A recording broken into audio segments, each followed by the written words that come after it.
all tucked up in your little blankie. Yeah. I see you've got a little hat on there. Yeah. Yeah, and got. Oh, what's this? Is this a little pail for gathering things in? Yeah. It looks like a little pumpkin. Yeah. And I see you've drawn a little smiley face on it. Yeah. Yeah, and you've got the little rosy cheeks there. I guess the winter cold is starting to come in. Yeah. It's all autumning you up. Yeah. I'm smelling a lot of nutmeg and cinnamon. Yeah. Yeah, it's very cute. Yeah. What is this all about? I'm being spoopy. That mean Spoopy. not quite getting into the Spoopy. we considered maybe some fangs. Spoopy. Oh, okay. Yes, very, very, very spoopy. Yeah. Ooh. Spoopy. Ooh. Yeah. Oh, you spooked me. Yeah. Oh, you spooked me. Yeah. Here you go. Have a small packet of jelly tots. Yeah.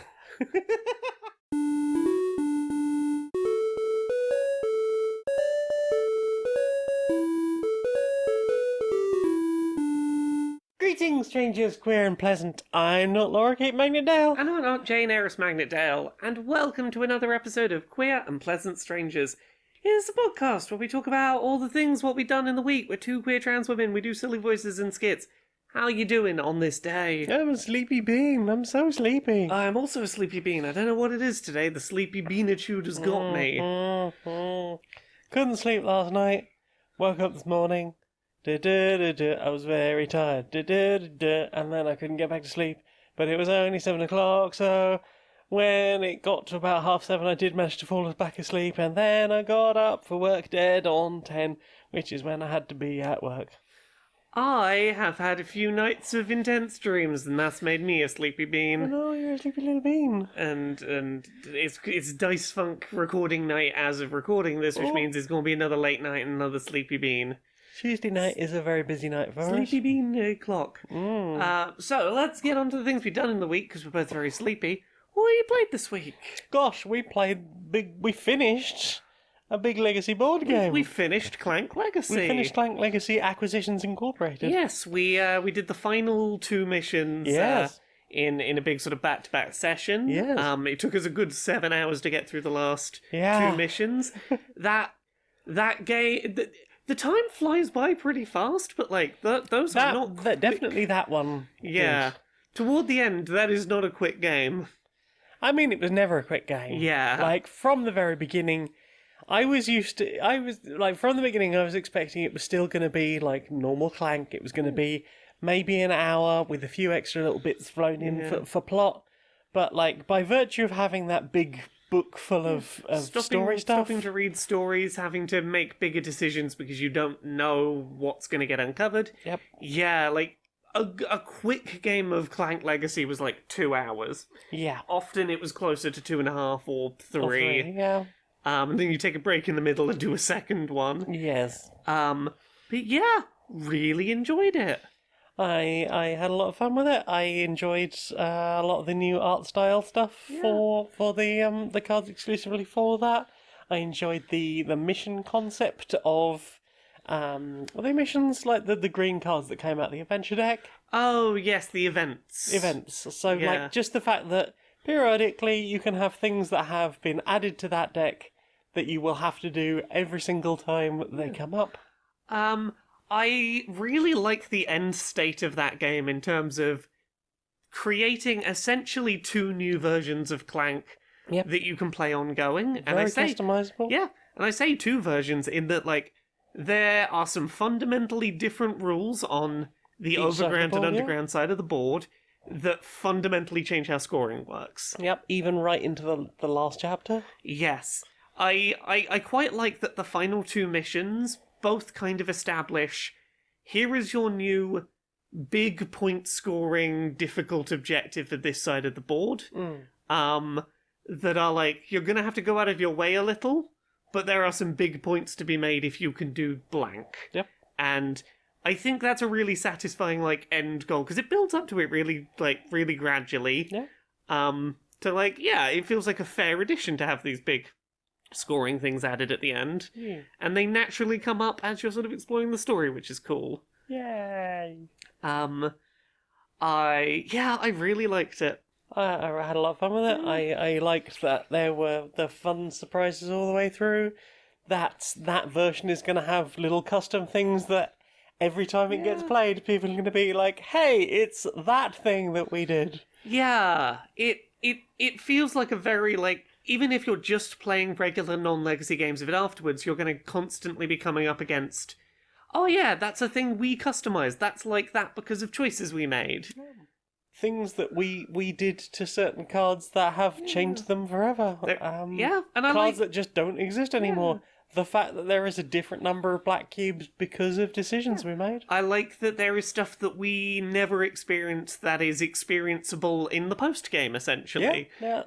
You can use a different patron every time. There is new content that is like, hey, you finished the story, here's new stuff to play with when you play it by itself. And I don't think any of us is ready to come back to that immediately, because like that has been our game with that group for a while. 6 months. But I could see us like a 6 month or a year from now going, do you fancy just like a Clank Legacy?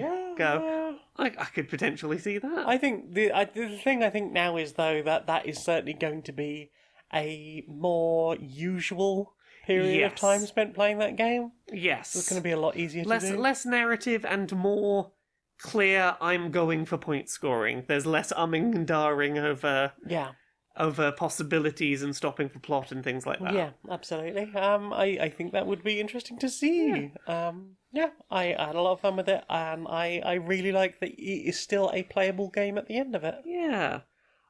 We had a big old gaming day at the weekend. We did.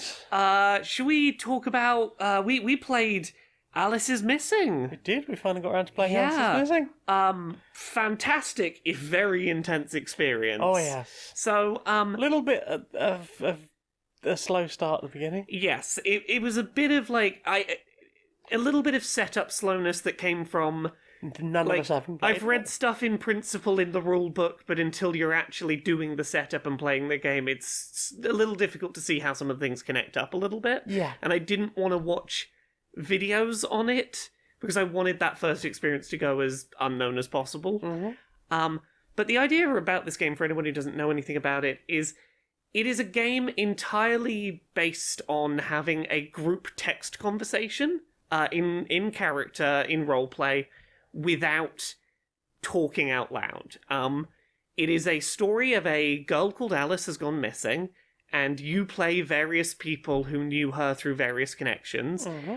And there are various prompts that you sort of talk through as a group initially to basically just to give yourselves some space to agree on things before the intense bit starts, because you're not going to have time to think once it gets going. Yeah. Like lots of let's set up some potential things so that you have ideas before we jump in. Like, tell us a thing about this character. Yeah, or tell us a thing about this location that makes it suspicious, so if it comes up later, you go, oh yeah, I remember we talked about what might make that suspicious, we can sort of get into the meat of that quicker. Mm-hmm. And you then deal out a bunch of cards that have times on them from 90 down to 10, and a 90-minute timer starts, and you just start a text chat in like WhatsApp or Facebook Messenger or whatever your group chat of choice is.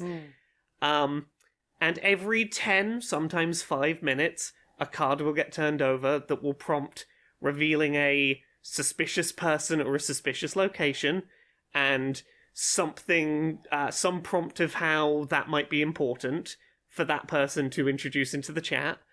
But it's just 90 minutes of playing characters undergoing the rapidly changing nature of a mystery. Like, it's not a mystery-solving game in the case of, like, the sense of, this is a puzzle that you have to work out the answers to. It's, we're going to keep giving you narrative prompts. Talk through this as if you're solving a mystery. Talk through it as if these events are just happening. Here is a prompt for 90 minutes of collaborative storytelling. Yeah. I think it's really well paced. Yeah. I thought 90 minutes of typing in a text group chat would feel a lot more dead air than it did. I think that very much depends on who you're playing with. Definitely. Like, at one point, I was getting private messages from all 3 other players. Yeah. And we were having group chat messages, and I was starting to get that, like, Yes. freaked out, overwhelmed that I often get with group chats generally. I stopped. I did like one little private message exchange with everyone, and then very quickly stopped because I was like, they suggest you can do it, and there was at least one opportunity where it was really useful for me. I had an interaction with a character who was Alice's brother, and that seemed the right person to let my character's little secret come out to. But generally, I was like, I don't have time and focus for this. The main group chat is moving way too fast for me to be having side conversations. And I feel like it worked best when we were all sticking in the group chat. Yeah. And everything was happening where everyone could see it. It was certainly a lot less overwhelming. There were a few times when it felt narratively appropriate. Yeah. Like, specifically, the first card I turned over that was in front of me, like, it felt appropriate to the narrative to me to at least have a conversation with that other player, or with another player beforehand. Yes. Before, like, starting to chat about that in group. Whereas I don't know if it was something to do with another person's card, but the first person who started trying to message me privately, I was like, I don't understand why we're not just having this conversation in the group. A bit of advice I would give if I ran this again would very much be have conversations in the group unless there is a good reason not to. Yeah. Like, prioritize group conversations unless you have to. Yeah. Go outside of that. But, I really appreciate that this book does a good job of setting out, like, hey, what the potential stakes are, giving a lot of tools for, like, if there's something you know up front you don't want to be a stake in this narrative, that like how to make that known. Yeah. If something comes up mid-story, what to do.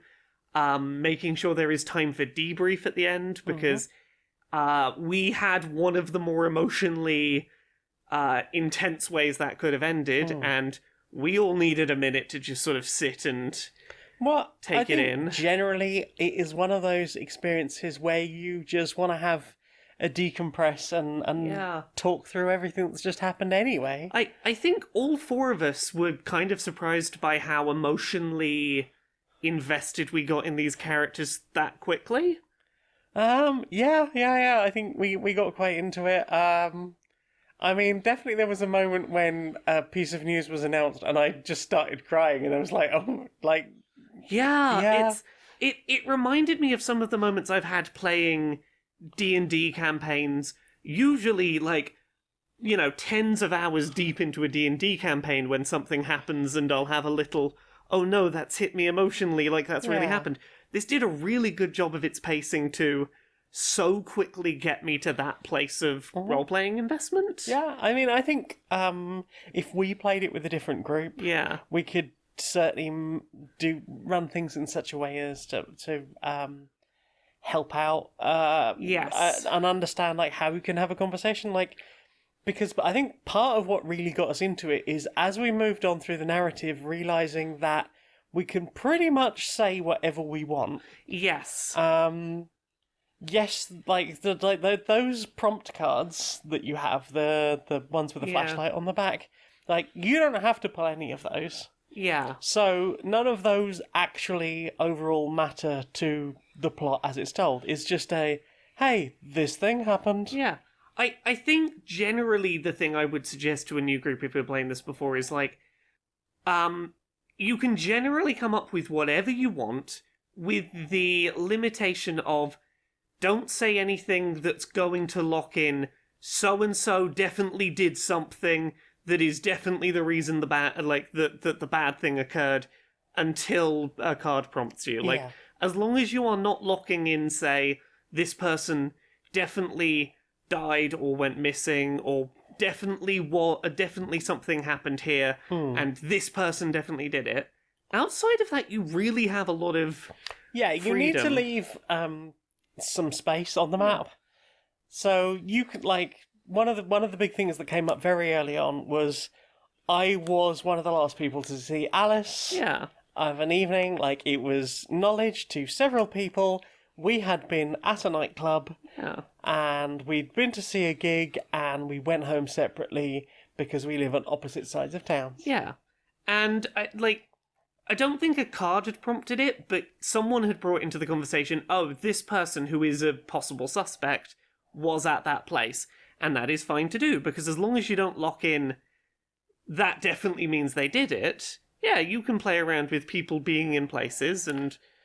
That was... I certainly mentioned a person was in a place, and Yes. that was on my card. Yes. It was draw a suspect Oh, okay, yeah. and talk about it. So I just went, that person was at this place, because we had that place out already. Yeah. And I wanted to... And also part of my... one of my secrets, or one of my other prompts, had something about this has happened, and you need to...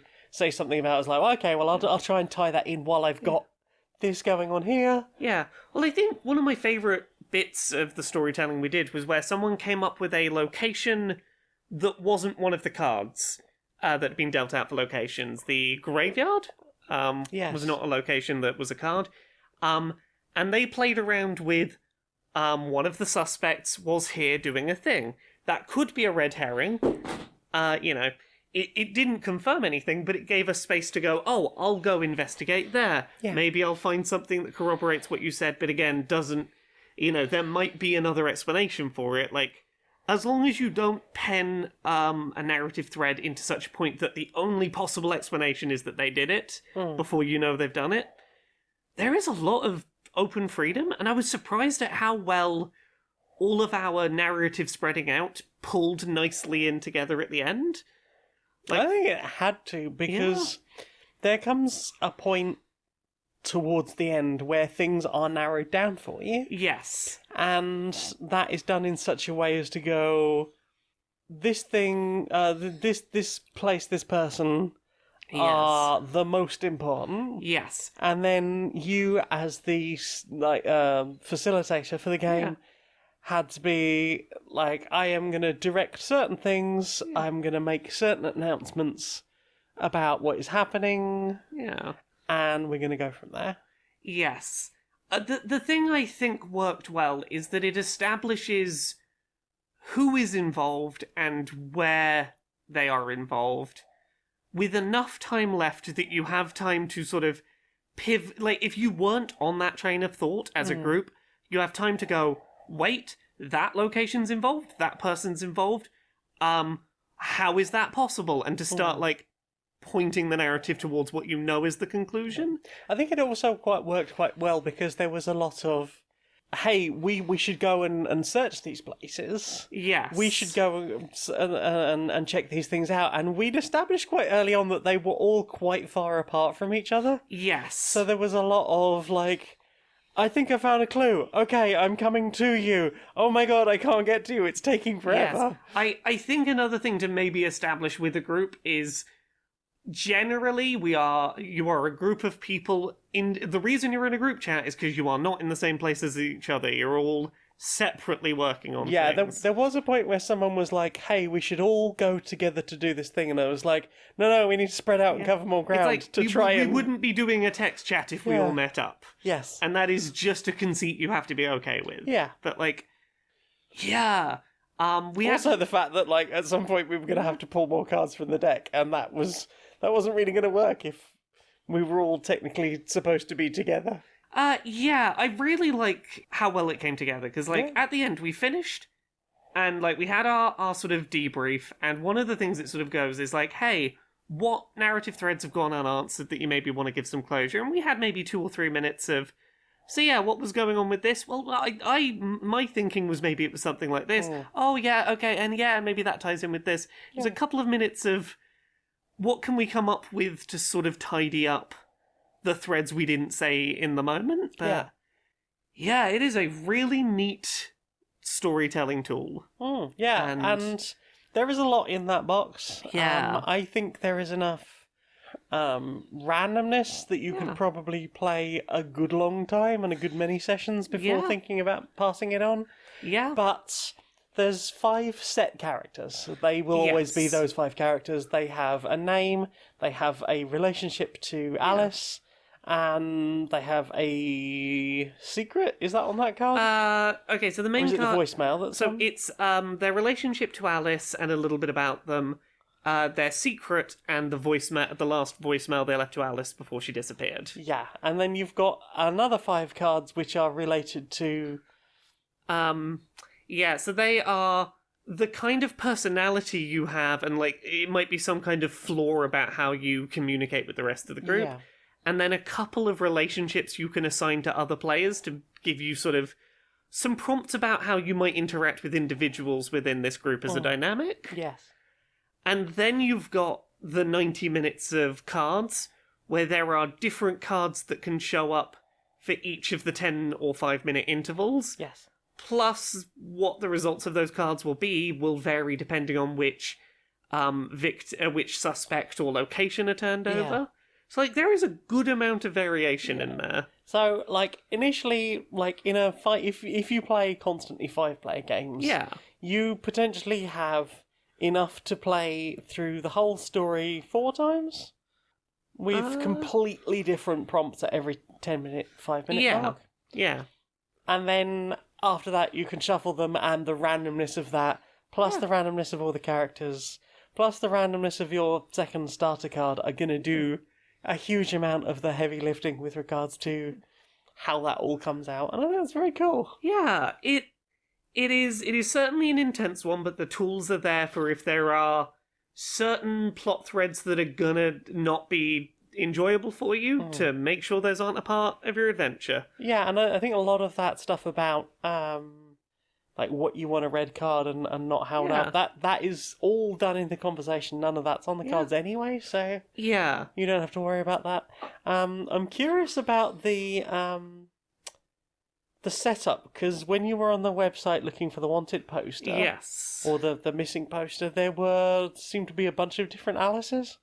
Yes, so I don't think there is anything mechanically different about those, but whichever one of them you pick is ultimately going to probably flavour the way you look at the character. Right. Um, Are any of them older? Because, like, I think our Alice was 16-year-old, pink hair. I think they were black hair, but they were sort of gothy. They had pink bits. Yeah. There was definitely a whole thing about pink bits, which is why when I don't think that had to was be in the picture, but I think it was on the description underneath. possibly. Which is why when I picked my character, I was like, okay, I am also gothy. I have black hair with red dip dye. Yeah. Yes, I believe they're all the same age because I believe it is school-age person has gone missing, but I picked them after They seemed like a fun one that was there was some story to leap off from there. But again, yeah, you could change which Alice portrait you've got, and I imagine different groups would give her a different personality based on the art. Yeah. Yeah, I understand why people have so much praise to say about this game, and I thank you very much. It was a lovely gift. Welcome. It's got a YouTube video that's like, what was it, like an hour and 45 minutes? Maybe a bit more longer than that? Yeah, so it's... And that's enough time to, basically, that's the 90-minute setup, plus a sitting with the video in the background. Yeah, so you've got some music going for the last, 15 minutes while you debrief. There's no music, it's just the animation going. Oh, yeah. But yeah, you've got something at the end to just go, and we're still in it, we're working down. We're not immediately leaping into YouTube adverts. Yes. To break the tension. Although there was that tension break pretty much as soon as we finished, where we all just had a bit of a laugh, just like that just tension release moment of Yeah. yeah. And I think it was healthy that we all just let it out. Yeah. And it was especially fun towards the end to just sort of go, I'm going to throw some extra characters in here, I'm going to throw some extra places. Like, I ended up in a car, speeding That's the towards. thing. Once you know the who and the where, you can start playing around safely knowing that you're not contradicting what the end point is going to be. Yeah. we played some other things. We did. We played another game of Kim Joy's Magic Bakery. This is the first time we played before. Yeah.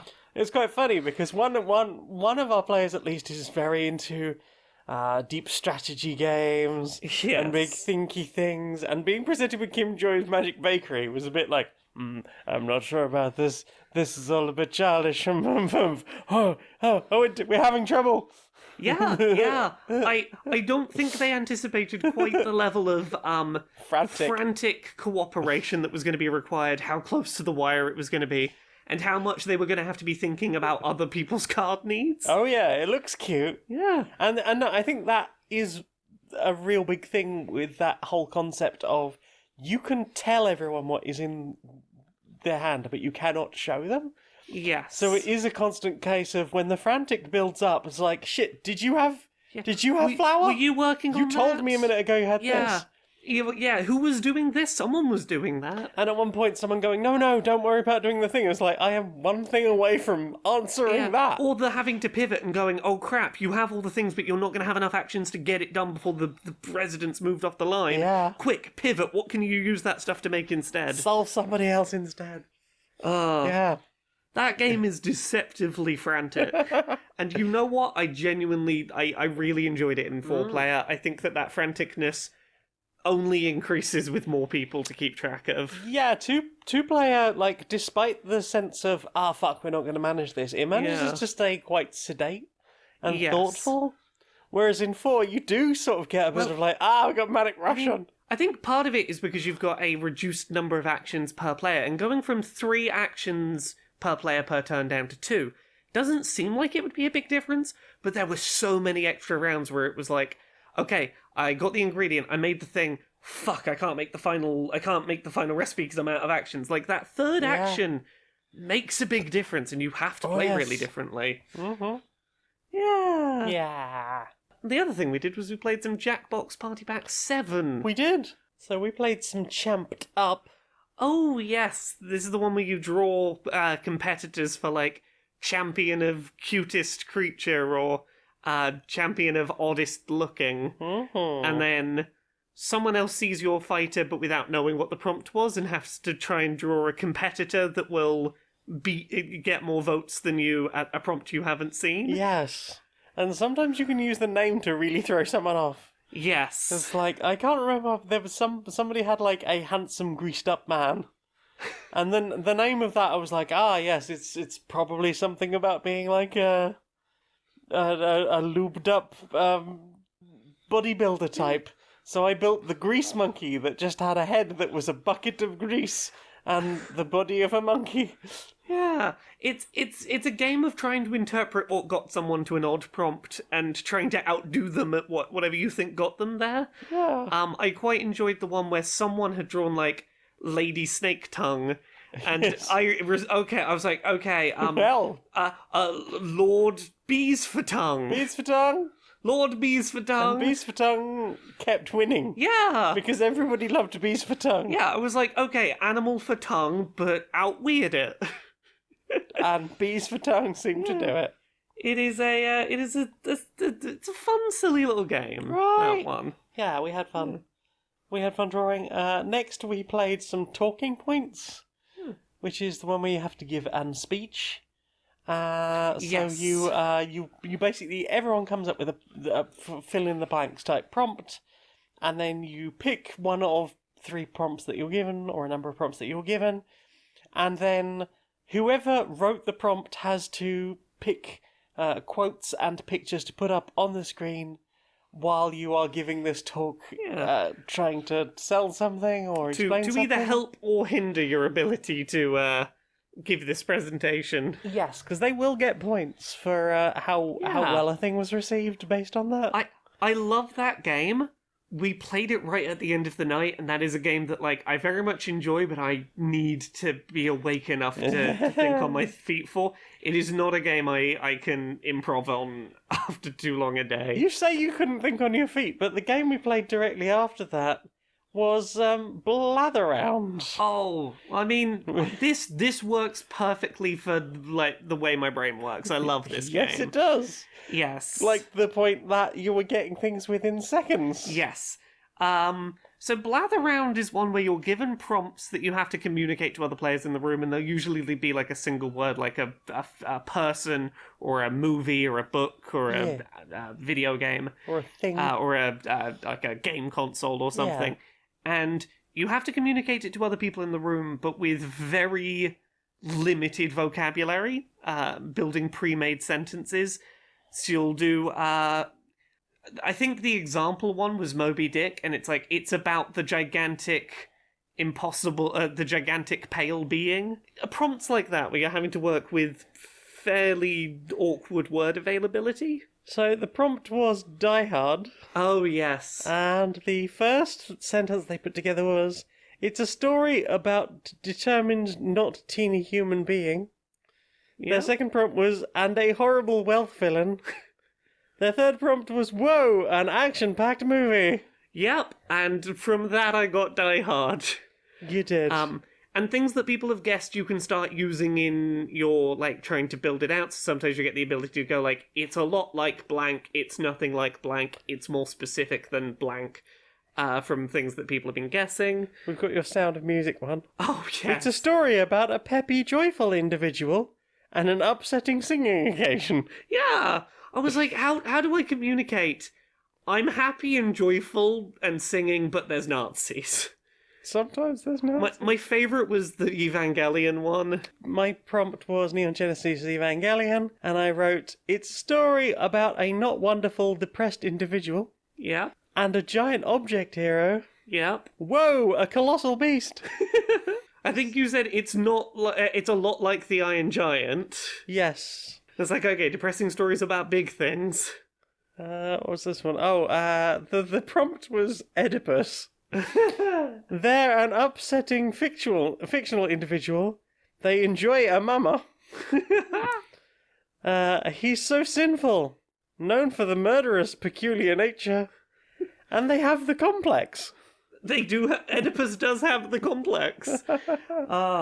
Yeah. So the thing with this game is, like, you kind of have to play it a few times to get in the groove of it, and I've had this experience a few times playing it with groups, where the first, like, game of it you play, everyone's like, this is impossible, I cannot work out. Like, everyone's, like, trying to craft the perfect clue, and the perfect clue does not exist, and they're getting really hung up and not putting many clues in, and no one's getting the answers. And then the second round, you start getting like, okay, people are throwing lots of clues out, they're not being so perfectionist. Like, by the third or fourth round of it we were playing, people were putting, like, I had A small utensil. a small utensil. Everyone put spoon. All three people in the room instantly guessed spoon as their first guess And it within was a correct. second. Yes, everyone understood. You get into a rhythm of it, and you understand a small utensil is a spoon. That's the small utensil. Like, there is a mode of thinking you get into with it, and it's hilarious. It might be my favourite game on that Jackbox. Yeah, It's a fun experience. it's very satisfying when you get in the groove. Mhm. Yeah, A small utensil. it was a small utensil. Spoon. Yeah. So have you played much else? Let me check. I think I've played a little That bit more. was Saturday. that was the stuff we played on that one. Okay, the other thing I will talk about, I'm just going to talk about one other thing I've played. A game called Hazelnut Hex. Ooh. It is a fairly short bullet hell shooter with a delightful sort of almost hand-drawn pastel art style, where you play as a witch that is the mascot for a fictional breakfast cereal called Hazelnut Hex, and someone has stolen breakfast. Oh no. And all of their bosses you have to fight against are your friends who didn't get to have breakfast, and therefore they're a bit hangry. Oh no. They're in a foul mood, and therefore you got to shoot breakfast cereal at them to get them back to normal, and see if they know about the mystery of where all the breakfast went. It is a fair but challenging bullet hell shooter, and like, as someone who's no good at bullet hell shooters, I really appreciate that the default for this game is you have unlimited continues, and if you just want to power through and don't care about having a high score, you can just keep hitting continue, and you can have a really fun little half-hour adventure of like five levels, fight some cool bosses. There's a good variety of like bullet patterns and enemy types. Like, it is densely packed with like original stuff as you go through, and then you're done. And if you then want to like practice individual levels to actually think about score, that's great. One thing I really like for its high score stuff is if you keep hitting continue, your score resets to 0 on a continue. But when you get to the end of the game, the high score that you get to input is not necessarily the one you have when you beat the final boss. If there was a continue earlier in the run where you got a higher score on that one credit, on that one set of lives, they'll go, that was the highest score you got out of one credit, one set of lives, one continue. You can input that score, even though it wasn't the one you had at the end of the game. Because at one point you got that score off a single continue, so you can pop that in. Yay. And that felt really nice. Yeah. It sort of encouraged me to go, yeah, I'll push through and try and do the whole run, because, as long as I get a good stretch in there somewhere, I could get a good score. A good score. It's charming. It's got a lot of nice little difficulty stuff in there. It is the most like charming and welcoming I've found a side-scrolling bullet hell shooter in a long time. Yeah. And the characters are sweet and funny, and the ending is very adorable. Yeah. And sometimes you can find a squirrel friend who will help. Squirrel friend. Little squirrel friend. Yay. What about you? What have you played? I've been having a bit of a chug through the Steam Next Fest demos. Ooh, yeah. Tell me about the things you've been playing. I played some Arrival Zero Earth. Tell me about that. So it's a horde-based semi-automatic battler. Kind of like Vampire Survivors, but you have to stop to shoot. Okay. So basically, it's War of the Worlds, but in Finland. Okay. So you are a group of people. Yeah. You're wandering around, and there will be hordes of or waves of aliens that will come in, and you will have to fight them off, and you do that by moving your people out of peril, and when you stop moving, they will shoot. Okay. So basically, all you really have to do at any point is if there is any amount of pink over any section of the screen, you need to move your people because someone is about to take a bullet or a bomb or something. Oh, okay. So you've got to move them so that they're not in being shot range, and then stop moving them so they retaliate. Yes. Okay. You will go to ale houses and find new people. So you'll initially start with just some machine gunners. Eventually you can get wizards who fire lightning bolts and what's the other one? Oh, flaming arrow archers. Nice. As you go along, you will open up new characters like snipers and telephone pole shooters. So basically, they just shoot telephone poles at the enemies. Of course they do. And they'll just be like these little sprigs of telephone poles poking up out of the ground. The snipers, you won't ever see the actual sniper, but coming from off the edge of the map, you'll see like a little green laser sight just sort of scanning around. Eventually you'll get other characters like bazookas or missile launchers. There's what else is in there? There's a few other types of random weapons. You get buildings that will power up your people. So basically they also get experience. There will be things that, hey, when you've leveled up a character, that we're going to do a little bombing run across. So it's worth, during a fight, running to pick up the experience that gets dropped, so that will potentially be more attacks towards you. Eventually you can unlock things like turrets, so as you move around, turrets will be left behind you. So there's always something doing some shooting, even if you can't necessarily stop straight away, there is still something doing a bit of shooting behind you. Yeah. It's, I'm really enjoying it. I enjoy the enemy designs for the aliens. Some of the other character design stuff is a little bit simplistic. I don't know if that's just because it's a demo. But yeah, I have had fun with it. I cannot beat that final boss yet. There are 12 levels in the demo and a whole unlock system. When you get 500 points during the game, you can go back to the main menu and unlock extra things. Like as I mentioned, the bazooka and missile launcher thing. Nice. Yeah. So that is in Next Fest. You can check out the demo for that. Have you played anything else? No, that's it for me, really. I played one other thing, but I can't remember what it's called, and it wasn't all that good, so... Okay, well... No mention for you, game! Ha-ha! Well then, time for this. Right, hello everyone. I am here today to announce that the future of every single industry is virtual reality. Now, you might be out there saying, of course you're saying that the future of every industry is virtual reality. You own a stake in one of the major virtual reality headset manufacturing platforms. I know. You might assume it's just because I'm financially invested in the success of VR, but no, I promise you the future of every single industry is VR. And with today's announcement of our new Pro virtual reality headset, we will plan for every part of your life to be in VR. Allow me to pitch to you these very realistic use cases. Want to go swimming but need some entertainment? Put on your virtual reality headset and watch your favourite videos in your headset while you swim. Bored in the gym of punching a boring punching bag? Now it can look like a boxer that you wish to fight and feel like you have defeated in the ring, making exercise all the more enjoyable. Meetings. Meetings will happen in the virtual world and the physical one. You could be in a room with your colleagues and still wear virtual reality headsets together just so you all look like silly animals while you have a conversation. Everything is VR. Please use VR. No one's using enough VR. We really need more of you to use VR. It's the future. Thank you. Incidentally, this whole presentation will be available in VR, where it's much better. Oh shit, we need to get that right. Yeah, it'll definitely be ready. I am Clavnock, the butt stealer. Oh no! I hope you're not here to steal my butt. Yes, it's kind of in the name. Well, I mean, you could be here to steal anyone's butt. I was hoping it was like, I don't know, someone else here. Yours is the juiciest.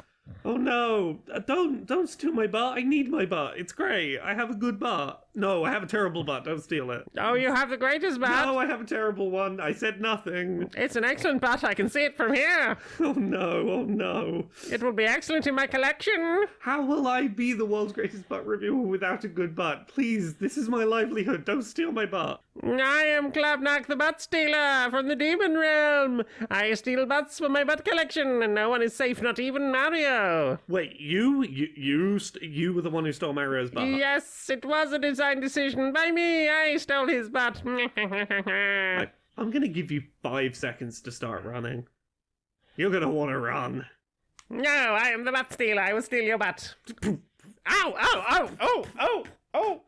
No, not naughty. Naughty butt stealer. No. Reaching for the butt. Reaching. No. Give Mario his butt back now. No. So, what have you put in your eye? Oh, we popped a couple of things in our eyes We did. this week. We popped a couple of things in our eyes together. We did. We watched the new 2022 Hellraiser. Yeah. I have not looked at what reviews are like for it. I don't know whether it's generally liked or not. I mean, I've seen some people talking on Twitter about it. Yeah. I've heard about people talking on Reddit about it. Yeah. Those people can get in the fucking bin. Oh, is it generally not so liked? It's not Doug Bradley. I really enjoyed it. Doug Bradley liked it. Fuck you. I thought it was a really well handled and paced film in terms of like, it had a good dramatic tension build. Mm-hmm. It had sort of the character understanding the rules of the situation they were in alongside the viewer. Mm-hmm. Was handled well.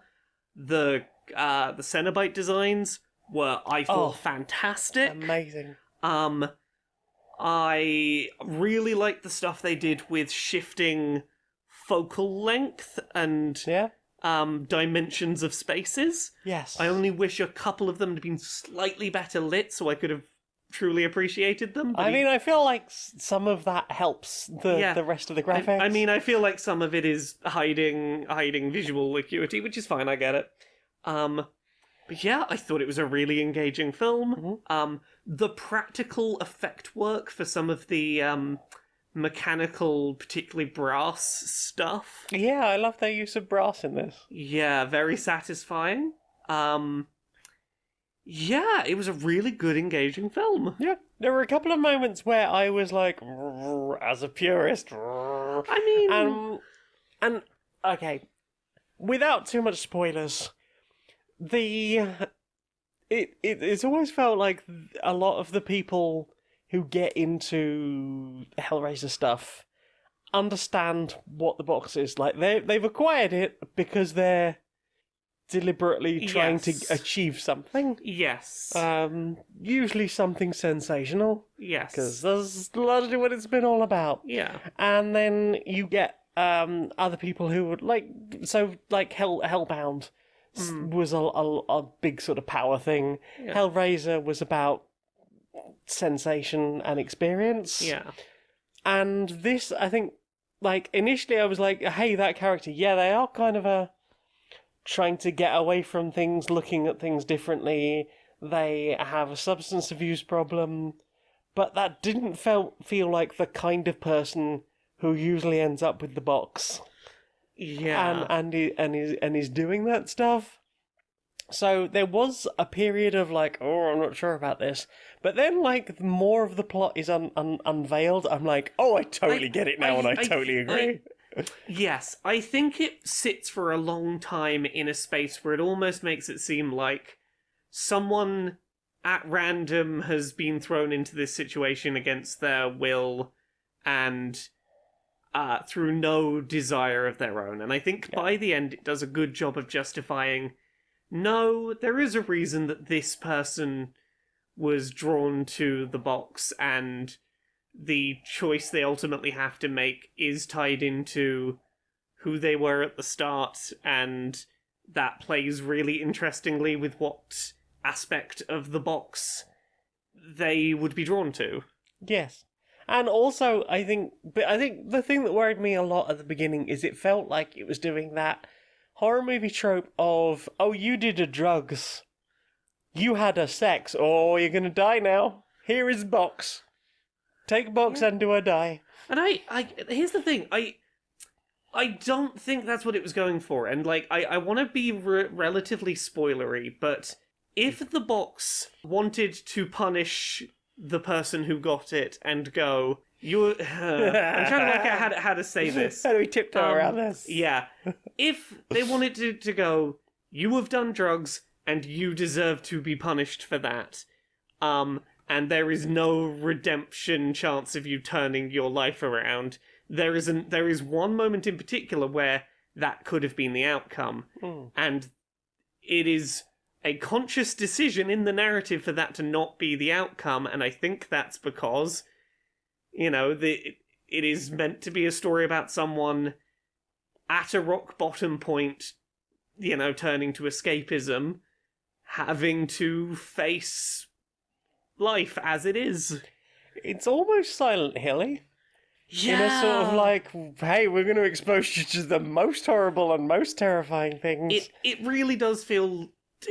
Silent Hill's a really good comparison. Like Silent Hill at its best when it's being like, hey, you can learn something or you can fucking die. Yeah, you are being put in a situation where you have to learn the lesson that you needed to learn at the start. Yeah. And you will go through some horrors, and at the end you will have a chance to be different to how you came into this. Mm-hmm. And yeah, I really dug it. Yeah. Yeah, briefly going back to the creature design. Yes. Like, I've heard a lot of people talking about the initial publicity shots of the new Hell Priest, Pinhead. Yes. Talking about, it's not Doug Bradley, and even so, it's not like the version in the book, because those pins aren't jeweled. Well, I mean, if you want that version, read the book or watch the other films. Yeah, but the other version, the original version of the film didn't have jeweled pins either.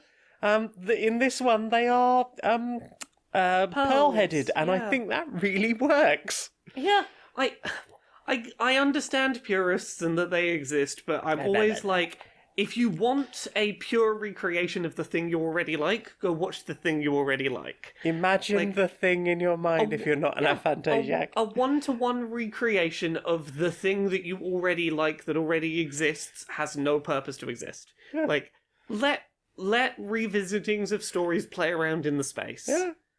I mean, as someone who grew up loving the Hellraiser series, I really, really enjoyed this. Yeah. It was neat. It was neat. It managed to avoid being any of the later Hellraiser movies. It wasn't too cheesy. The just the way things moved and the way things were acted, the design, there's that character that's bolted together. Yes. There's the one with the open throat is sort of wired together. The tactility of everything is very satisfying. It all feels like it is physically held in place correctly. Yeah. And I really enjoyed the stations of the box, shall we say? Yes. Like, just the designs for every version of that were really cool. Like, even the updated lament configuration, I was like, I really like that, because it is quite true to the original, while also, being really interesting and more detailed. And as every stage was being manipulated, it felt like a physical object that could exist, that had the right sort of weight and momentum to it to feel satisfying to watch. Yeah. It had the weight it needed to have, both metaphorically and literally. Yeah. Yeah, excellent. I am very glad. I'm curious if we get more in that as a series. But yeah, I really enjoyed it. Also, is Hell Priest now a Disney princess? Yes. Yes. Yes. Yeah. Yeah. Yay. We also watched Werewolf by Night. We did. A Marvel Cinematic Universe, don't give Disney any money. A Marvel Showcase production? Presentation, or whatever it was called. Completely, zero advertising behind it, but it is... Oh, it had been advertised, just not to us. I mean, I had heard nothing of it. I had heard and about it. And it was already out, and I'd heard nothing of it. It is a maybe an hour-long, black and white, largely, sort of play on classic monster movies. Yeah. It's story of a group of monster hunters coming together to try and win a powerful artifact by hunting a monster in a maze. Yep. And I think it does a really good job of being very faithful to old monster movies, with the basic exception of fight scenes being a lot more modern paced and choreographed, which I think is largely to its benefit. Yeah, it's not, was it Mask of Zorro with the fight on the spiral staircase? It's not that, it's, modern Marvel movie fight scenes. We get a little bit of blood. Ooh. It's like when we, a while back, watched that edit of Star Wars, of the original War in the Star Stars, Wars. the Grindhouse edit. Yes, that has that one, modern CGI lightsaber fight edited in... That's not in the Grindhouse sorry, one, we're talking about... Yeah, I know the one. Yes, that one edit that's classic Star Wars as you remember it, but we edited in a more fast-paced fight, a lightsaber fight. Yeah. It's that kind of vibe. It's so good. Oh, yeah. But, I really enjoyed this. I love the character design. So, Werewolf by Night is the comic book that Moon Knight first shows up in. I think he shows up in, issue 8 or something of that I comic can book. see tonally how that would be the case. I generally really enjoyed this. Yeah, I really enjoyed it. I liked the decision that it was black and white. It looked like it was lit properly. Yes. For black and white. Yes. You were saying while we were watching it that, wondering whether they'd had to paint the actors a bit of a colour to get that good. Yeah, if they'd used that sort of blue and green makeup styling. Yeah. Because, I think ever since I learned that the Addams Family house was pink, I have wondered about things like things shot in black and white, what colour the sets actually are. Yeah. And there are a few things that are artificially added to the visual look, but I think they're used sparingly enough that they're charming. Yeah. Like the little flicker in the top right as the the real cigarette burn. Yeah. Yes. There's little things that you clearly added that in, but also it's you held back enough that it was kind of charming. Yeah, and the opening sequence, the credits with those slightly blown out, lit from behind, up on a silver screen style lines. Yep. I really loved a costume design toward the end that felt very dated in how it was representing its sort of character archetype. Yeah. it's like, oh yeah, that is exactly how you would have dressed that character to make them look like that like 30 years ago, and that's great. Yeah. Without being too spoilery, what else can we say?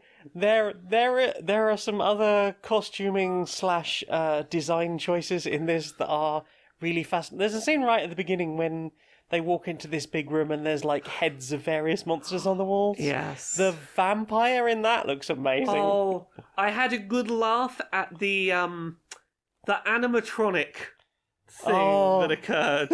Was fucking hilarious. It's charming. It's an hour. It's a fun watch. It's an hour. Go Yeah. find your friend, see if you can get that har. What? I don't know what I mean. What about you? Have you watched anything else this week? Nothing major. Updates on things we have been watching progressively. We watched the new She-Hulk Andor and Rings of Power. Rings of Power is progressing interestingly and feels about 100 years further along than it should be.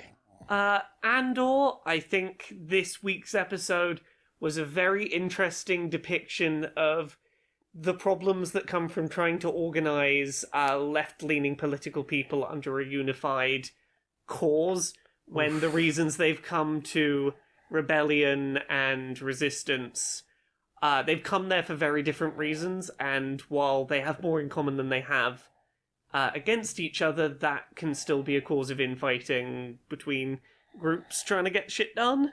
As opposed to fascists who'll just see through all of that and work to destroy us. Right, then, yeah. And, like, it is a critique that we have discussed before, I'm sure, but, yeah, this episode really did a good job of, like, keeping that bit of, trying to organise a leftist resistance alive. Yeah. I've been there. Yeah. Well, not quite full on resistance, but like trying to organise leftists in a positive, pro-action space. Yep. And just the infighting that can occur. Yes, please, indeed. Can we just fight together against the actual enemy? Indeed. We also watched the most recent She-Hulk, which the finale will be up by the time that like this goes up to the general public. But all I will say is, I think that the villain that has been established for the finale makes perfect sense as being the kind of villain that could really cause problems for She-Hulk. I think when you are very physically powerful as a superhero, and you are not secretive about who you are, there are very few avenues to attack you from. And I think this did a really good job of establishing a weakness that She-Hulk has. And an avenue to attack her from.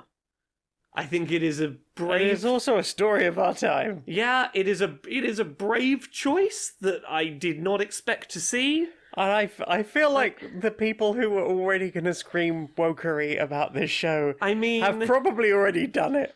Yeah, if they're still watching. I mean, they're also the kind of person this kind of story is aiming to critique as villains. Oh, yeah. If they're still watching. Yes. Nearly 8 episodes down the line. I am deathly intrigued to see how the finale pays off, because like I really hope that the topic they have delved into, they tackle with the respect it deserves. 3 days of DDoS attacks against Disney. Yeah. That is my prediction for what happens come the release of She-Hulk episode 8. We will see. Yeah, you watched anything else this week? That's about it. I watched a couple of other things I'll very quickly skim through. I've been on a real kick of just having like Yu-Gi-Oh! Retrospective videos on recently while working. Today I was watching Yu-Gi-Oh! Ban List History, every banned Yu-Gi-Oh! Monster by year, 2004 to 2022, on the YouTube channel Mage Capital G. It is exactly what it sounds like, going through every banned monster card in the history of Yu-Gi-Oh! Chronologically and sort of explaining its banned or unbanned or rebanned status in context of the meta at the time. The other thing I watched a couple of episodes of, and I probably won't watch any further on, but I was curious. I started watching Yu-Gi-Oh! Vrains, which is one of the more recent Yu-Gi-Oh! Anime series. It was the series that released as they were introducing Link summoning as a mechanic, and I was like, you know what? Used to really enjoy the Yu-Gi-Oh! Anime. Really curious what it's doing like at the moment, / maybe this is an interesting way to get a sense of how some of these summoning mechanics work, at least on paper as far as the anime is concerned. The first 2 episodes of Yu-Gi-Oh! Vrains are fascinating from a narrative critique perspective. Episode 1 contains no Yu-Gi-Oh!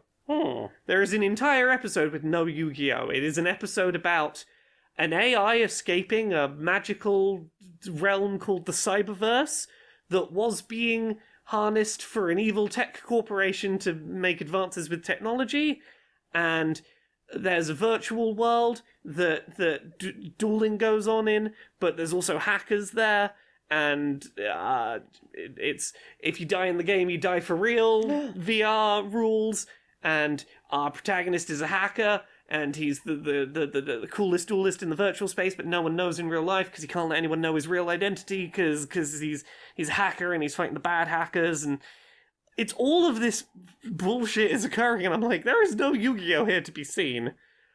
The second episode eventually gets to some Yu-Gi-Oh! And this is what put me off watching this. So, firstly, it's not playing standard Yu-Gi-Oh! It is playing something that was introduced as a rules variant around the same time called Speed Duels, which, in theory, totally fine.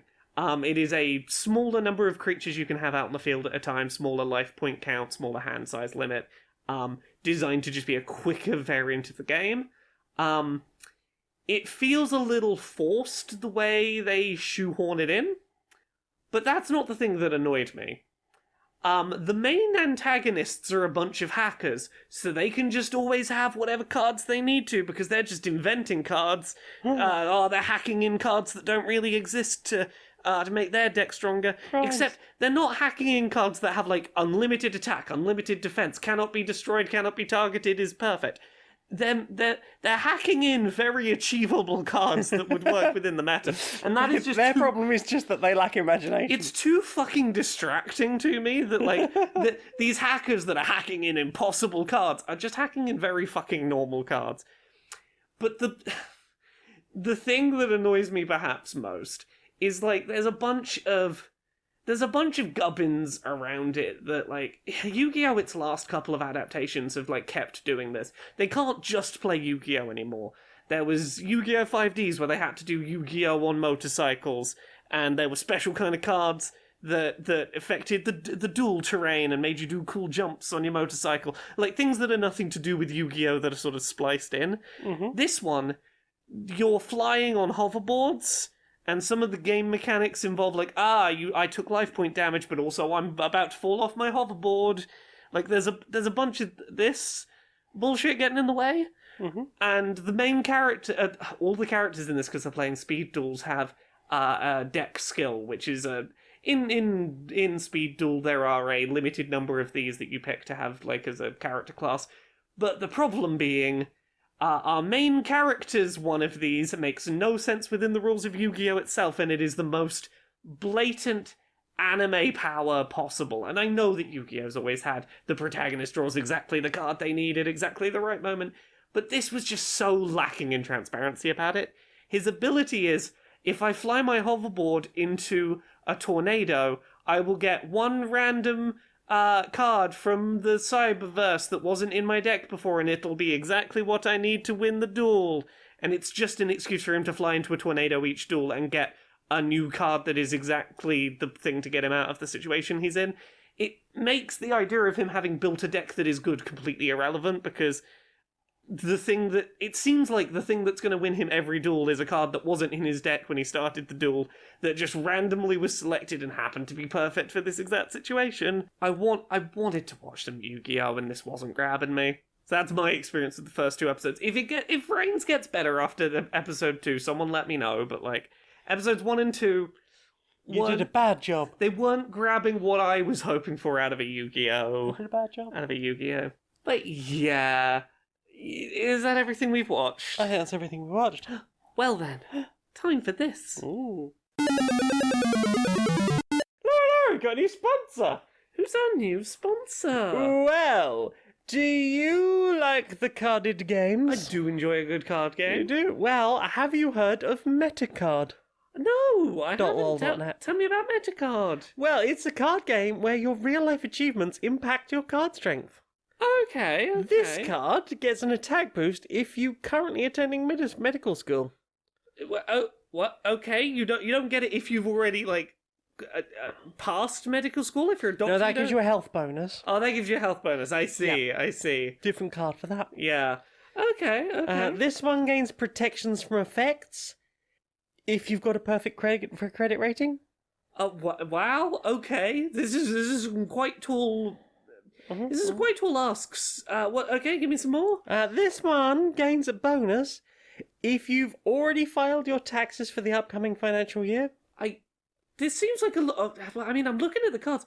Those are some really significant upgrades. Like, I'm going to have a much better chance in the competitive meta. Yeah, if I do that. it's just like real life. I might have to sign up to go to medical school. I really want that DAT bonus. Do you have £35,000 ready for your medical debt? No, but Student debt. Ooh. Yeah, but my combo's not going to work unless I get the buff that makes that a 4/4 creature. Well, get your life in order. In order to improve deck viability, make major life decisions based on synergy potential. With metacard.lol.net. Go over there now, enter the code Q&PS 232, and you can get 10% off your first starter deck of cards. And, maybe recently pre-ordered a card game will get you a bonus. Ooh, this one lets me draw cards for having an inbox at 0 unread messages. Never gonna get that. No, that's just never gonna happen. That's the most impossible here. Inside the boardroom of Supremacy Software. Hi. So I've been thinking about something. Right. So we've got those free to play games. Yeah. Quote, Yeah. You can technically play for free, but we're trying to get everyone to pay the microtransactions. Yeah. Well, here's my problem with this whole setup. Anyone who's playing for free, Right. yeah, all the poor people who aren't spending money, Right. They are still using up data bandwidth and using up server space. We're having to spend money to make servers that they can be on to play. Yeah. So I'm wondering, is there a way we can make it so only the people with money who are gonna spend, Right. or have a chance of spending, Right. people with more money than sense, they're the only ones that play the game. So we only have to make server space for people who actually will buy microtransactions. Right. Yeah. Yeah, so I've been thinking about this. So we could make sure that people need to have a phone contract, none of those cheapskates on pay as you go. Yeah. Unless you've got a contracted phone and you sign up with us, you can't play. Right. Maybe what do we got? Maybe you need an Apple Watch for login verification. Right. That's gonna get us in on a market that's got money to burn. Yeah, you need a written letter from your financial advisor saying that you hold some shares. Exactly. The only way to access new characters is via the onboard display in a Tesla. Gotta use your Tesla's touchscreen to get new characters. Right. You need authorization approval for a mortgage from a bank manager in order to get the battle pass. You're fucking genius. I know. So, what have you put in your ears? There's one main thing that I put in my ears, and then it sent me on a bit of a spiraled set of thoughts. I listened to 3 heavily watermarked 10-second clips of leaked My Chemical Romance songs from their scrapped album, The Paper Kingdom. Yeah, you did. Yeah, so there's a whole drama going on around this online. The short version. MCR were going to create an album that would have been their final album. It would have been the one to come after Danger Days. They were trying to go back to the sort of the tone of the Black Parade. They kind of forced it. It ended up being the darkest material they'd ever written. They were having a miserable time writing it. Did not want that to be like the thing that they would then have to go and tour for forever. It was an album about a support group of parents who'd all lost children. Their children had all died in various ways, and as Gerard Way puts it in interviews, I didn't much feel like the thought of going out on stage every night for an entire tour, having to be the stage persona of parent who's lost a child. I'm like, yeah, that sounds like that was a lot. Yeah. But this lost piece of MCR media that, like, from what we understand, there was a largely, like, most of the tracks of what would have been the album were recorded, at least at demo stage. A few of them had, like, studio recordings. One of them was released, Fake Your Death. Mm-hmm. Fake Your Death, that was on one of the anniversary re-releases. The last song the band officially put out before breaking up. Fake Your Death was off that album. And then some clips start popping up online, and allegedly someone has somehow procured a copy of that album, largely single-take demo recordings, but a few polished tracks, and is trying to sell them for 10 grand online. Then someone else came out and was like, yeah, these have been circulating for like 6 years in private collector hands under the agreement no one would ever sell them or like hold them to ransom, so fuck it. Maybe I just put them out there so that this person can't, like, make a 10 grand payday off of it. It's a whole drama that's ongoing at the moment. But, point being, I ended up listening to 3 tiny little snippets of MCR songs that I did my best to minimise the volume of the obnoxious watermark in to make them more listenable without being shouted at by a robot. They are all really fascinating little clips. The first 2 that are called Dark Cloud and Witch are very sort of like... They're very melancholy. There is definitely stuff in the Foundations of Decay that I can hear and go, yeah, I can hear some of that sort of energy in here, but like less intense and metal, like a sort of more subdued Foundations of Decay. One of them, called Wake Up, is completely different tonally. It's like, it feels like a 1950s rock and roll track. Cool. And I'm very curious how that would have fit into a grander overall picture. And the reason I bring this up is less to do with these 3 tracks. It's that hearing those 3 tracks at the same time as some rumours about a new album maybe being announced on Halloween activated hyperfixation My Chemical Romance brain. Yeah. And I might have just listened to the Foundations of Decay on loop for a while. So My Chemical Romance brain is back in full hyperfixation because maybe there's a couple of avenues by which music might occur. Yeah, what about you? What have you listened to this week? Nothing nearly that interesting. I'm chugging on with Night Vale. I've listened to a whole bunch more of that. We've had the list episodes. Remember the list? Yes. Do you remember the list? I hope you remember the list. The list's really important. So, are you having the one where the list appeared, or the one where the list comes back around? The one where the list comes back around. Yes. Did you remember the list? I didn't remember the list. I'm not surprised. You have ADHD. I'm not surprised you didn't remember the list. Yeah. And I knew that episode was coming. Yeah. Because I've got up this far before. The first time I attempted this. Carlos is still lost in the other desert. Carlos is spending some time in the desert otherworld. We've just had the, Briny Depths episode? Oh, yeah. Why won't our sleeper agent activate? Hey, sleeper agent. Say Briny Depths again, it's our birthday.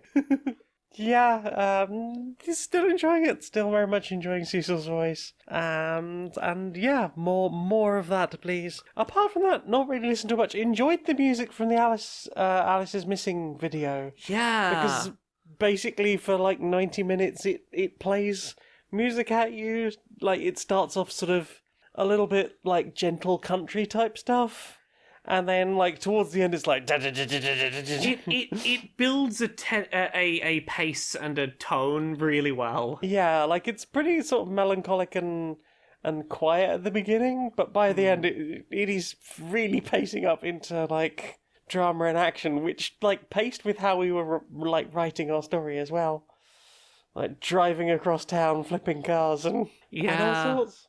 Well, I think that's about it, though. Yeah. The only other thing I've really listened to is I listened to 2 versions of a song that was new to me. I'm going to spell out the title because I'm not certain on pronunciation. ANA space NG. Anna Ng. Anna Ng. So I first listened to a version of this song by Star Fucking Hipsters. Is that what it was called? Yeah, Star Fucking Hipsters.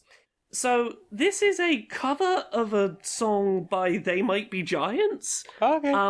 But the cover is like a ska cover with two vocalists, one of whom's very like high-pitched femme vocalist that you don't tend to hear with ska so much, and the other is a very sort of crust punk, raspy voice, but over a very upbeat, knees-up energy, singing this song about the sort of distance separating you from someone you love and wanting to leave everything and go be where they are. Really interesting track. And then I went and listened to the original They Might Be Giants version. Much less of a... It's not a ska track. It's much more of like... Vocally, it's almost like grunge in its sort of vocal tone. Less speedy and upbeat than ska, but still somewhat fast and upbeat for such a grungy vocal track. Like, it is faster and more upbeat than you would expect with those vocals, and plays around with really interesting sounds and unexpected pacing changes. Both of these are very different versions of this song, but the thing that they really holds them together is a similar dissonance between the voices and the sound of the music, and an unpredictable erraticness to the pacing that both tracks have managed to capture in very different ways. Both versions are really interesting, and they're really interesting to listen to back to back and sort of compare. A good example of a cover that, like, is transformative of the original while still capturing, like, the same elements that make the original interesting. So yeah, that was the song I listened to. I think that's everything I've ever listened to this week. Well then. Time for this.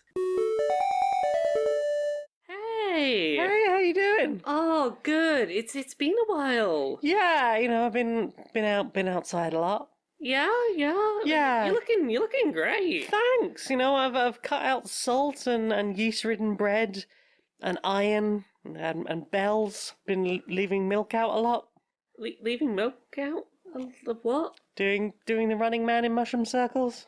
Mushroom circles, you say? Yeah, you know how like mushroom circles. Yeah, no, I know them. Yeah, I'm you know, just going into those and having a little jiggle around, bit of a dance. And how's that been going for you? It hasn't worked yet. Worked? Yeah. Well, you know how everything's awful? Right. I thought maybe if I could just get kidnapped by the Fae. I mean, they couldn't take you anywhere worse than here, Right. I guess. I mean, unless Boris Johnson has quit being Prime Minister of the UK and moved on to the Feywilds, I think I might be alright, you know? Yeah, okay, I mean... look, I have Okay, I've got it. Okay.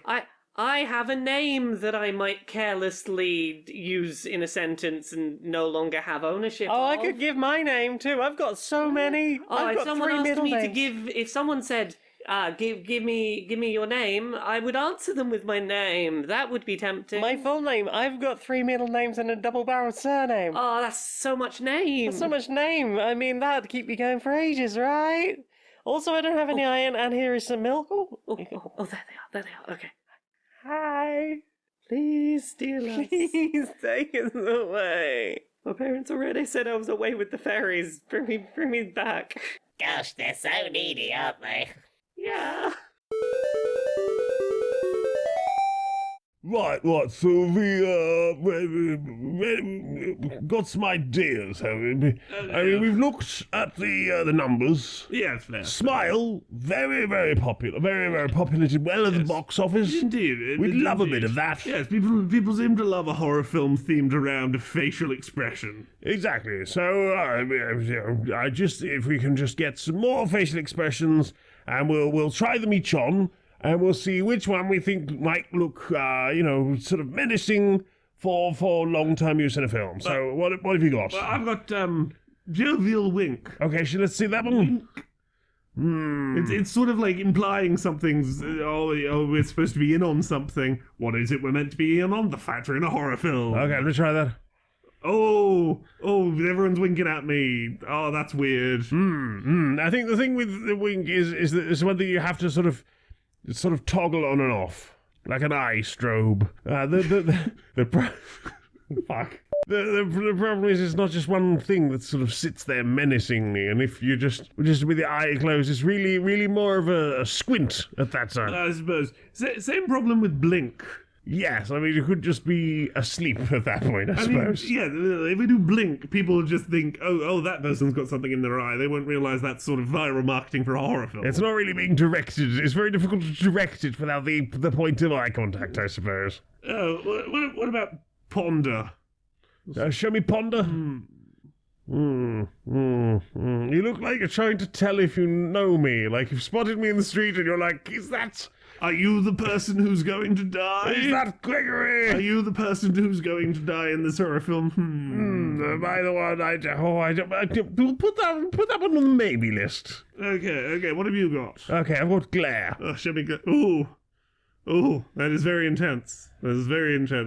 If you can keep that face up for 90 minutes... well, I won't be in the film, but we can probably get to one of those actors. Chris Pratt. That is one of them. That's one of the actors. An actor, but... oh, yes. Sorry, an actor. Just an actor. Not a Chris Pratt. No, just an actor. Yes, a glare could do. A sort of, oh no, have I forgotten to do something? Oops, I've forgotten to die. I hate it when I forget to do that. Oh, that's why they're glaring at me. I forgot to die. Oh. What about this one? Oh, is that a wince? That's a wince. That's a wince. I mean, that makes it look like you've sort of already been stabbed and are mid-dying. That sort of looks like the thing's already happened to you. Doesn't menace you in any way. It's not tension building. It's not sinister to look at. It seems like a crime happened to you before I arrived. Not that you are a portent of crimes. You try that one on. Let's see that. Oh, that just looks like you're eating something with a lot of citric acid on it, like a lemon or one of those sours. What if we just do a sort of comical frown? That's sort of the opposite of a smile, I guess.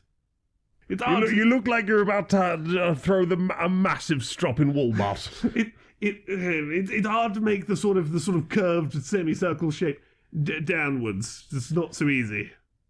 You're doing an alright job of it. Carl Urban's very good at that. I mean, you're making the mouth through. Your eyes are not telling me frown, but I reckon Carl Urban would be great. Okay. We'll put this in the maybe pile if we can get Carl Urban. If we can get Carl Urban on, maybe frown. Okay. What about this one? Oh, what's that's a sneer. That's a sneer, is it? It's a sneer. I mean, I would check to make sure I hadn't stepped in something foul. If you're giving me that look, I would just assume you were a Tory, really, if you were giving me that look. Well, I looked at someone poorer than I. Exactly. Like that only works if the killer in our film is a rich person killing all the poors. Yes, I suppose so. It does rather look like I've just taken a needle and thread and put one through my lip.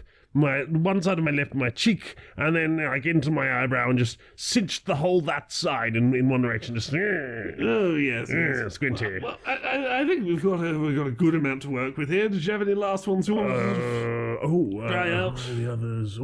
How about this? Oh, that's what's that one? That one's a glower. That's a glower. Is that one working for you? I mean, it looks like you're trying to see someone in the distance. Tell whether that's your friend or not. Bit close to the squint, is it? Yeah, it's a little closer to the squint. It's fine. I think we've got some good stuff to work with. We'll get Carl Urban's people on the phone and see whether that's the direction we can work with. Good. Excellent. Good. Do you know what I want to see more of? What do you want to see more of? Brochure Justice Warriors. Brochure Justice Warriors? Yeah. Right, Larry. Right, Larry, how you doing? Not too bad, mate. You been up so much? Oh, I feel like we might have had this conversation before, but it's been cropping up again this week, and I've been thinking about fixed rate fines for crimes as a thing. Yeah, who's been criming this week? There's been there's been a few breezing through it. Oh, there's been a few examples. There was a resurgence of a story I've seen before about some mega rich celebrity type who wanted to get building work done and just agreed to pay for all the parking fines that his contractors would get for parking on lines they weren't meant to. Right. Because, for him, that was just a cost that, that story came back up and it got me thinking about a thing that it's come up many a time and it'll always be a problem until we deal with it, that if you have a crime that is punishable by just a fixed amount that the average person would consider a deterrent. Yeah. That's not making it illegal to do the thing. No. All it's doing is It's making it expensive to do the it's thing. making it so that that rich people can do it and it's illegal for poor people. Yeah. Because, like, you know, you see this all the time with, like, rich people who'll, you know, park on double yellow lines. Because, like, the way they see it is, like, it's like when you go to a car park and there's listed prices of how much it's going to cost to park there for a time. It's like, oh, yeah, £150 fine. Yeah, that's just the price to park there. I'll park there. But you see it with, like, corporations being given fixed amount fines when they've done wrong rather than anyone getting any fucking prison time. It's if you've got enough money, a fine means fucking nothing. Yeah, I mean, I think it's couple of northern European countries have the it's on a sliding scale of what your ability to pay is. Yes, which in theory is a much better way of doing it, and like it would be a step in the right direction. But the thing that needs pointing out about that model is it requires a person's wealth to be on the books, Right, and yeah. as in theory, it is a great idea, but it doesn't do a huge amount when, billionaires have all their fucking wealth in offshore tax havens that, are off the books and whatnot. But I reckon there is actually one way around that, right? yeah, Yeah, when you go on to Google and you Oh, type yeah, in, yeah, like, yeah. person's name, wealth, yeah. and you get, people like online celebrities, influencers, YouTubers and yeah. stuff, and it'll be like, oh, they've got £3 million. I mean, I did it for someone I know recently, and it said they had £5 million, and I was like, oh, fuck no, they don't. They don't know. They're probably struggling day to day in many cases. Probably. Yeah. Well, you fancy a hug, mate? Oh, yeah.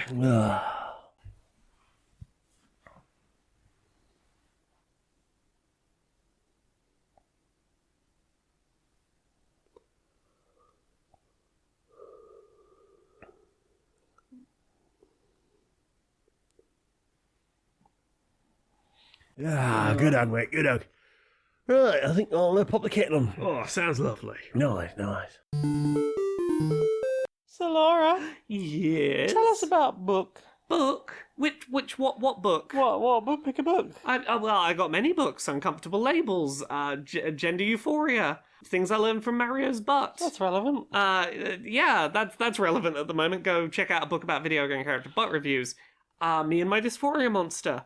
There's another one, but I'm going to throw that one over to you, because we did the other one. We did. We've just done the proof editing version of that. Yeah, we got given the version that had, like, it had the layout has been done. Typeset. It's sort of looking how it will look in the book. Yeah. And they're like, hey, last chance to make sure it's how you want it, because then it's going to get printed. Yeah.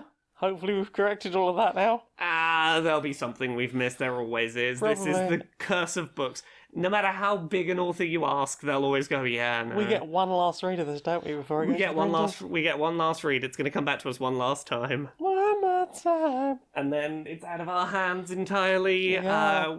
until it releases in February. Given that it took me 2 days to read, and at one point I nearly went blind reading it. There's a lot of book for two people who don't sit and laser focus on book very often. Yeah.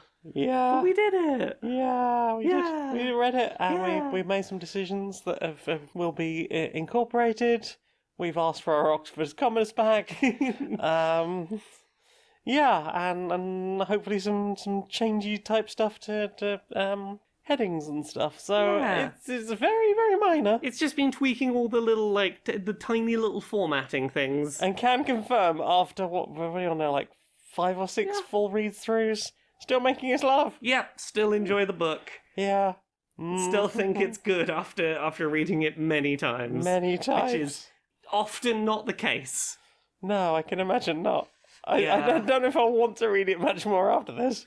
I mean, Not look, for a few years, anyway. I usually don't end up reading my own books once they're out at a certain point because I'm like, I read them enough times. I've read them so many times. I might read little snippets of it, but I ain't reading the whole thing and like lasering through it. Yeah. Yeah, maybe at one point. Maybe Yeah. if I ever reach a retirement age and I get some time, I'll Yeah, sit and read look me a back book. and go, oh yeah, we did I that. did the book. Yeah. I remember reading this book. Yes. Isn't it fun how we started out as Fidget and Esmeralda and we ended up in Candace and Jeanette? Yeah. Yeah, I'm very excited for that. That's Who Hunts the Whale. It's available at unbound.com/book/whale. Yeah. You can still get a signed copy, but you cannot get your name in the book. You can still get swag. You can still get all sorts of very cool stuff. And I encourage you to do so. Yeah. That's unbound.com/book/whale. Laura, other places we can find you on the internet. Tell us about those. Laura K. Buzz. Just everywhere. Laura K. Buzz. All the places. Laura K. Buzz, you'll find me. TikTok, Laura K. Buzz. Laura K. Buzz. Everywhere. Laura K. Buzz. Everywhere. What about you? Me? Where am I? Oh, well, I am at Linktree. That's linkter.ee /Janiac, JANEIAC. You can find all of the things that I do. Those are important, useful, and helpful. I'm excitedly doing all sorts of things right now. Doing things. You can support me over at patreon.com/stonedmonkeyradio. For as little as $1 a month, you can help me justify a 76-hour work week and more, and help me get some maybe get some time off to make some music. Oh, that'd be nice. By time off, I mean time not doing a day job and instead doing creative things for your enjoyment, such as writing and making music. Yeah. Because I tried to do those things and I hope that you will enjoy them. I think that's the most important things. Laura, will you sing us out, please, darling? Until next time, be a stranger.